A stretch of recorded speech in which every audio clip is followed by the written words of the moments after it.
அன்புக்குரிய சகோதரர்களே,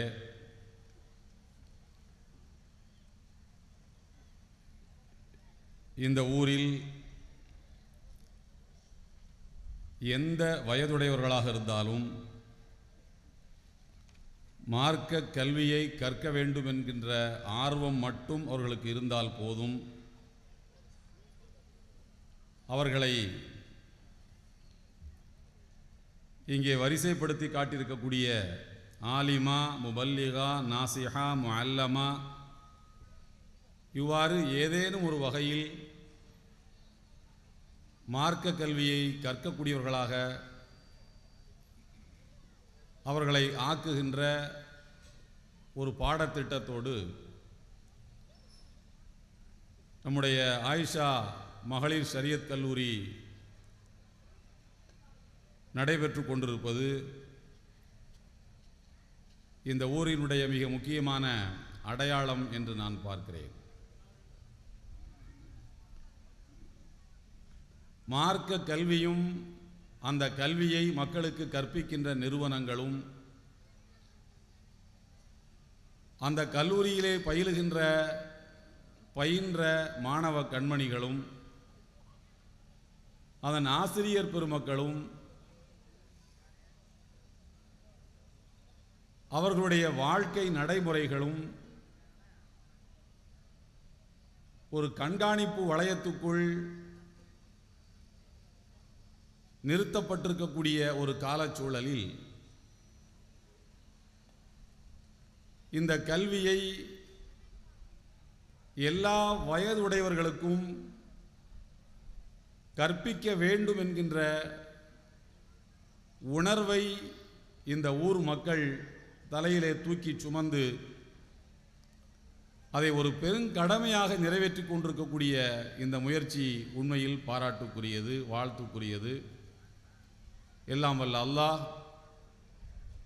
உங்கள் அனைவருக்கும் அதற்குரிய எல்லா நற்பலன்களையும் இந்த உலகிலும் மறுமையிலும் தந்தருள்வானாக என்கிற பிரார்த்தனையோடு என்னுடைய உரையை நான் தொடங்க விரும்புகின்றேன்.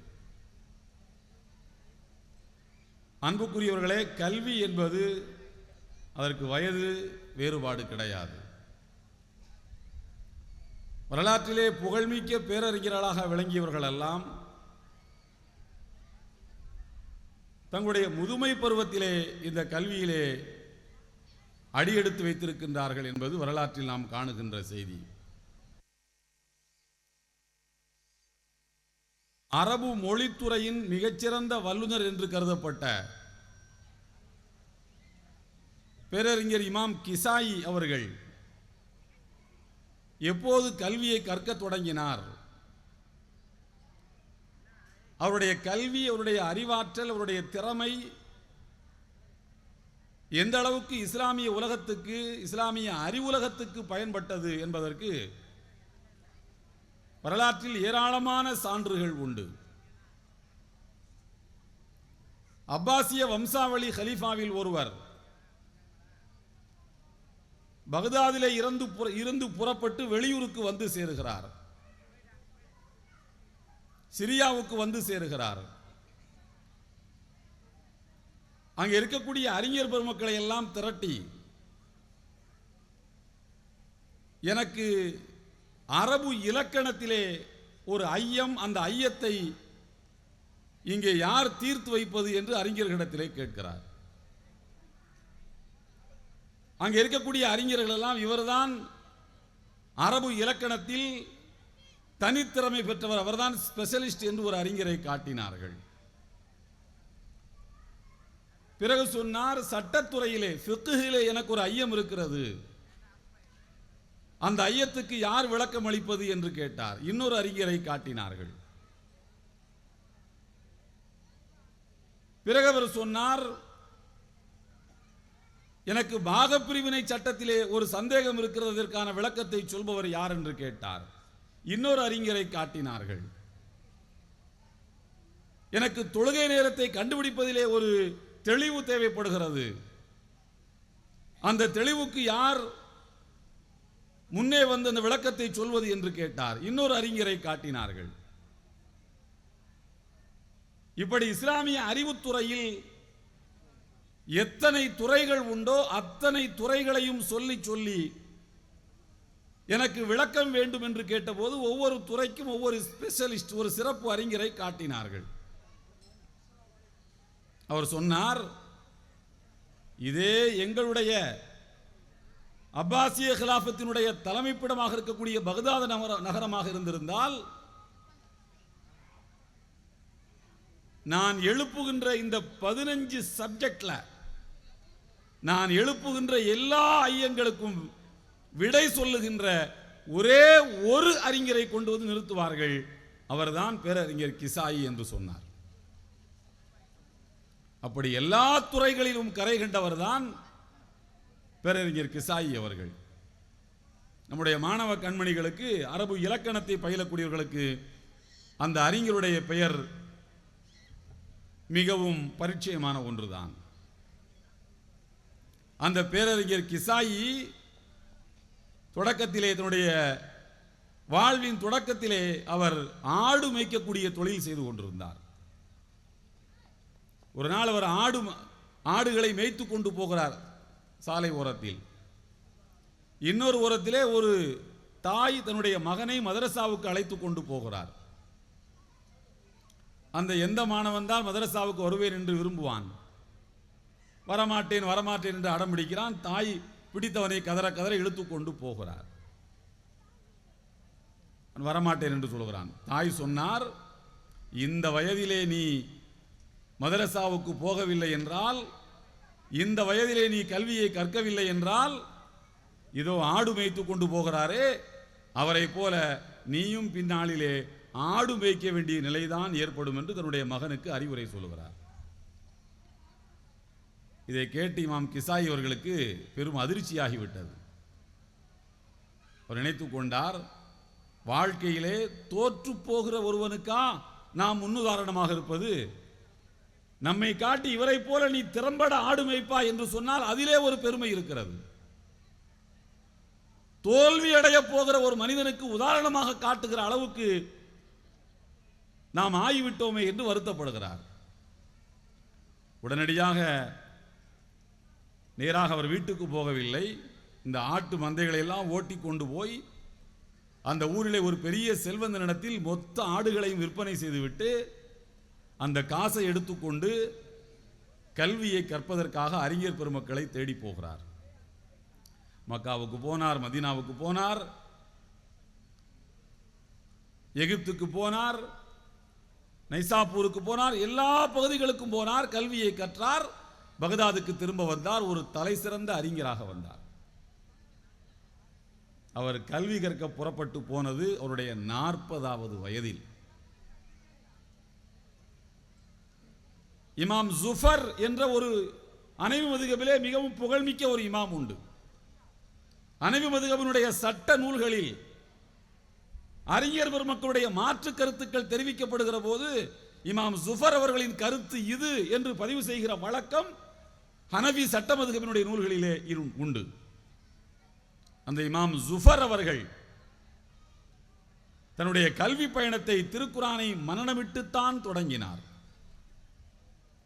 அவர் திருக்குரானை மனனமிட்டு நிறைவு செய்கிற போது அவருக்கு வயது 40. அப்துல் ரஹ்மான் அல் கஃபால் என்று ஷாஃபி மதுகபிலே ஒரு மிகப்பெரிய பேரறிஞர் உண்டு.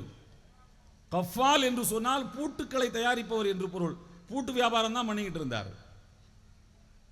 இரும்புகளை நெருப்பில் போட்டு உருக்கி பூட்டு தயார் பண்ணி அதை தெருவிலே கொண்டு போய் கூவி கூவி விற்பனை செய்வதுதான் அவருக்கு வேலை. அதனால் அவருக்கு கஃபால் என்று பெயர். அந்த பூட்டு தொழிலில் ரொம்ப கைதேர்ந்தவர்.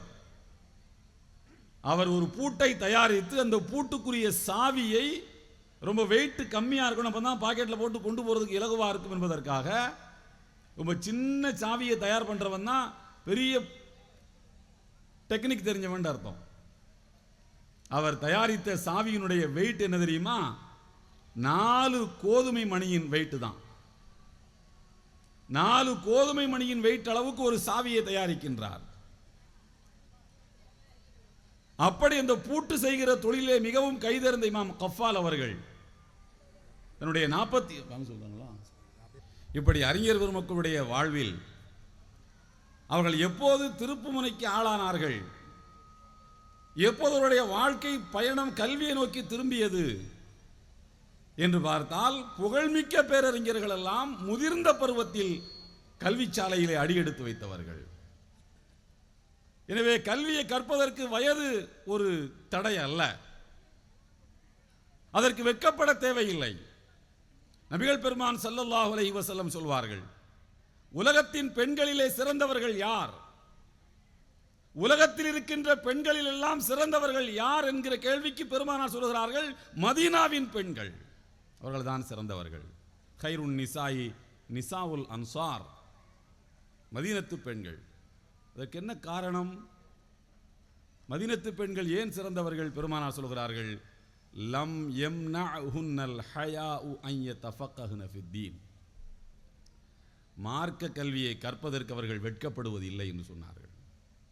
இந்த கேள்வியை போய் எப்படி ரசூலுல்லாஹ்விடத்திலே கேட்பது, இதை போய் எப்படி கேட்பது, அதை போய் என்றெல்லாம் அவர்கள் தயங்கியது இல்லை. என உலக செல்வங்களையா கேட்டு போகிறோம்? மார்க்கத்தின் செல்வத்தை அல்லவா போகிறோம் கொண்டு இறைவனிடத்திலே கொண்டு செல்வதற்கு கற்க போகிறோம்.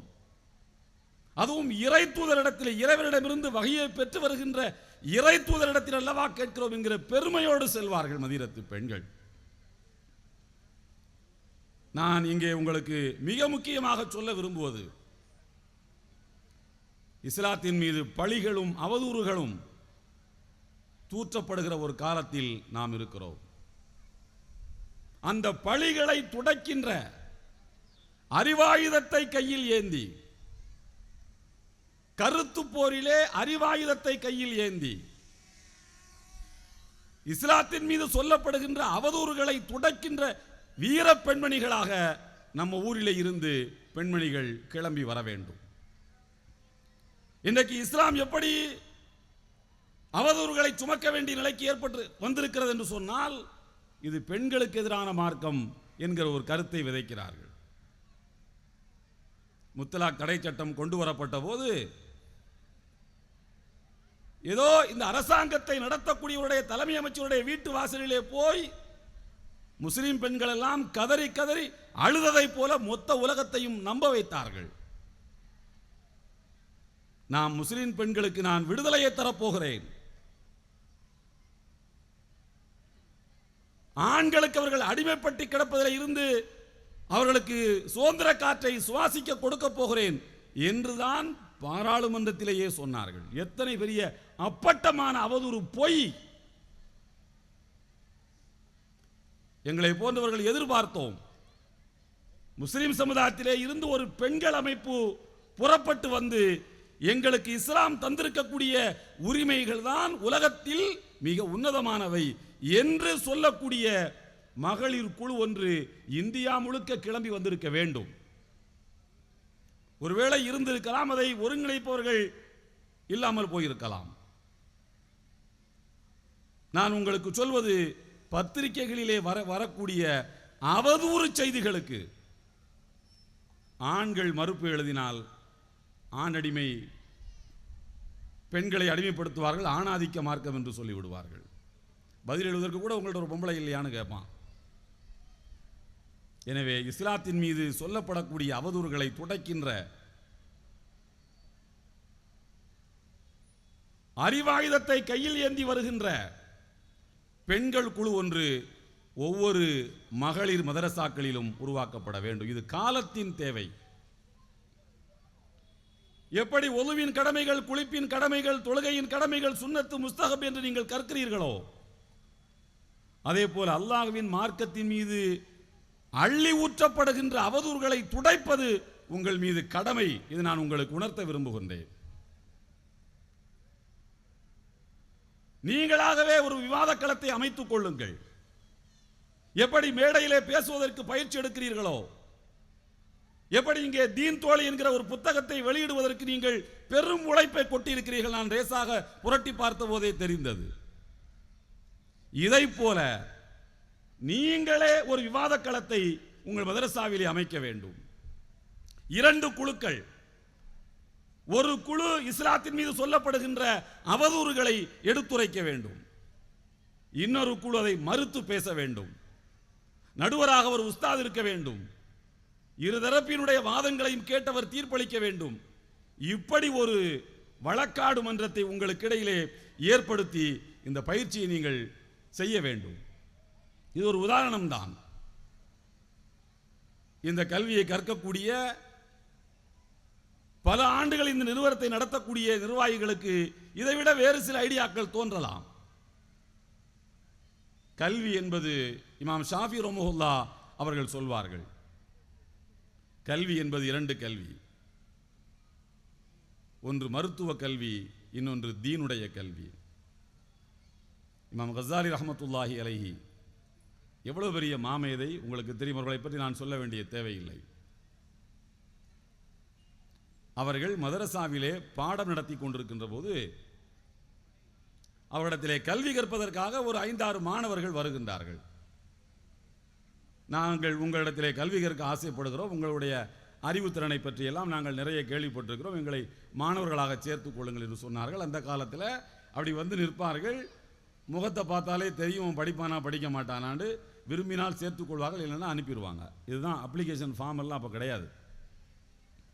5-6 மாணவர்கள் வந்தார்கள். உங்களுக்கெல்லாம் எந்த ஊருப்பான்னு கேட்டாங்க இமாம் கஸாலி ரஹ்மத்துல்லாஹி. அவர்கள் பக்கத்தில் இருக்கக்கூடிய ஒரு ஊர் பேரை சொன்னார்கள். அந்த ஊர் தான் எங்களுக்கு என்று சொன்னார்கள். அந்த ஊரில் இருந்து மார்க்க கல்வியை கற்பதற்கு என்னை தேடி வந்திருக்கின்றீர்களே, உங்கள் ஊரை பற்றி எனக்கு தெரியும். உங்கள் ஊரிலே 2 மருத்துவர்கள் தான் இருக்கிறார்கள். உங்கள் ஊரில் 2 டாக்டர்கள் தான் இருக்கிறார்கள். ஆனால் ஏராளமான ஆலிம்கள் இருக்கின்றீர்கள். அந்த 2 டாக்டர்களிலே ஒருவர் யூதர் என்றும் இன்னொருவர் கிறிஸ்தவர் என்றும் நான் கேள்விப்பட்டேன். இமாம் கஸாலி சொல்கிறார்கள், நீங்கள் உங்கள் கைகளிலே ஏற்பட்டிருக்கக்கூடிய காயத்துக்கு உது செய்ய வேண்டுமா தயமம் செய்ய வேண்டுமா என்று முடிவெடுக்கிற இடத்தில் ஒரு யூதர் இருக்கிறார்.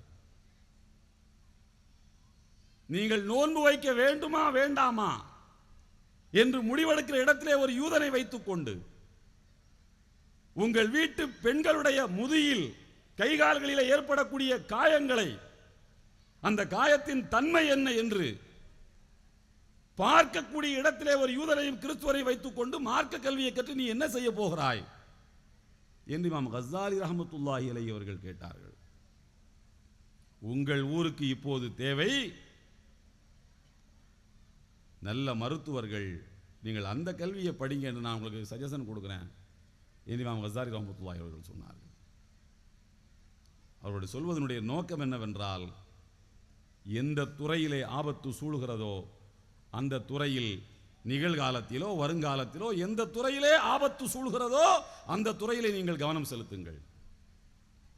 நான் சொல்லுகிறேன் உங்களுக்கு, இன்றைக்கு இஸ்லாத்தின் மீது வைக்கப்படுகின்ற விமர்சனங்கள் எல்லாம் நம்முடைய தோள்களிலே கையை போட்டுக்கொண்டு ஒரு மேடையில் ஏறி ஒரு தத்துவத்தை சமூக நீதியை பேசுகிறவர்கள் கூட இஸ்லாம் பெண்களுக்கு அநீதி இழைக்கின்ற மார்க்கம் என்று சொல்கிறார்கள். நான் சில நபர்களின் பெயரை கூட என்னால் சொல்ல முடியும். கண்ணியம் கருதி தவிர்க்க விரும்புகிறேன். ஒரு புகழ்மிக்க பத்திரிகையாளர், இந்தியாவிலேயே மிகச்சிறந்த பத்திரிகையாளர், 100 ஆண்டுகளுக்கு மேலே இந்தியாவில் நடைபெற்றுக் கொண்டிருக்கக்கூடிய ஒரு ஆங்கில பத்திரிகையினுடைய நிர்வாகத்தில் தலைமை நிர்வாகத்தில் இருக்கக்கூடியவர். அவர் வாய் திறந்து பேசினால் அத்தனை மீடியாக்கள் போய் வரிசை கட்டிக்கொண்டு அவர் கருத்துக்களை கேட்பார்கள். அற்புதமான சிந்தனையாளர், நான் மாற்று கருத்து சொல்ல விரும்பவில்லை. ஆனால் ஜமாத்துல் உலமா சபை சார்பிலே நடைபெற்ற ஒரு மாநாட்டிலே நீங்கள் பங்கேற்க வேண்டும் என்று அவரை அழைத்த போது அவர் போட்ட SMS இன்னும் நான் வச்சிருக்கேன். அவர் ஒரு மெசேஜ் போடுகிறார், நாசூக்காக சொல்கிறார், என்னை இதுபோல ஒரு அமைப்பு அழைத்தது, அந்த அமைப்பு உங்களுடைய அமைப்பை போன்றதுதான்.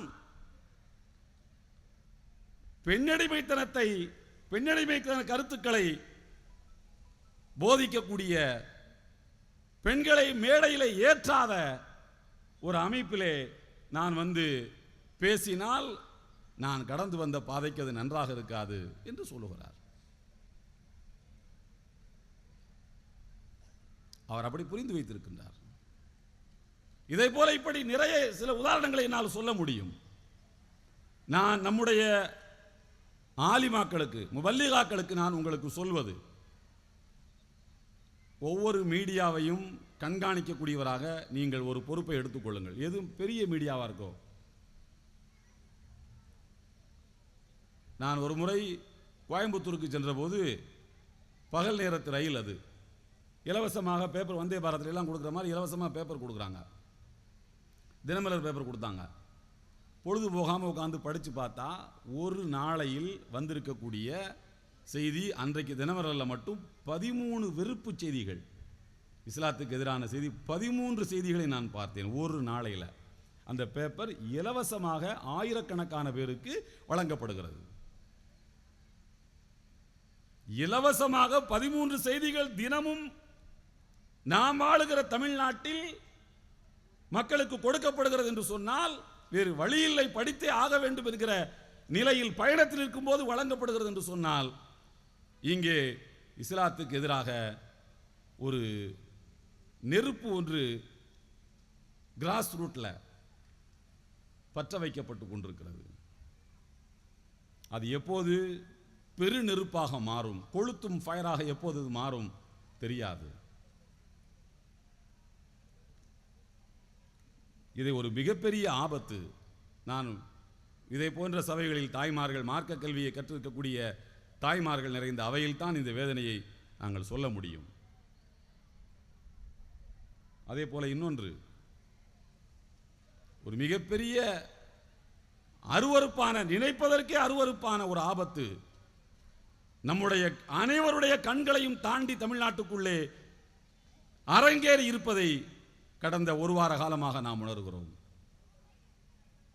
சினிமா நடிகனுக்கு பின்னால், நான் கூத்தாடி என்கிற வார்த்தையை தவிர்க்கிறேன், ஒரு திரைப்படத்துறையிலே ஈடுபட்டு புகழ் பெற்று விட்டான் என்பதற்காக வேண்டி ஏதோ அவன் தேவதூதனை போல இங்கே இருக்கின்ற மக்களுக்கெல்லாம் அவன் தான் ஆசுவாசத்தை தர வருகிறவன் என்பதை போல நம்முடைய வீதிகளிலே பாலாரையும் தேனாரையும் ஓட வைத்து விடுவான் என்பதை போல இங்கே ஒரு மாய சித்திரம் உருவாக்கப்படுகிறது.